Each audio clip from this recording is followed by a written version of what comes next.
नमस्कार जय जगन्नाथ। बर्तमान मु आसी घर पहुँची सारी। गाँव परिस्थिति भी बहुत भल, थंडा किंतु प्रबल।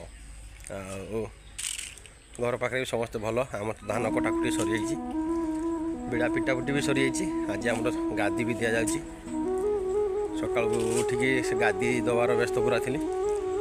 सका भाविली भिड करने कि करें। फाँका फाँका टे कर बर्तमान घर पाखे अच्छी देखा आम घर गादी कुटा चलती देखिए। यही सब कम युवा सब चलती। यही कम करी सका यहाँ आम गादी यहाँ देती यहाँ बनाऊली। यहाँ बना अधा अधी कम सरला। विरक्ति लगला, खरारे बहुत विरक्ति लगे बंद करदे। आहरी सब अच्छी या दिज्व ये चलती। आज सकाल पूरा ये कम चलती सब यही सब कम। देखा दिन सारा कौन हो कौन ना देखा। जय जगन्नाथ।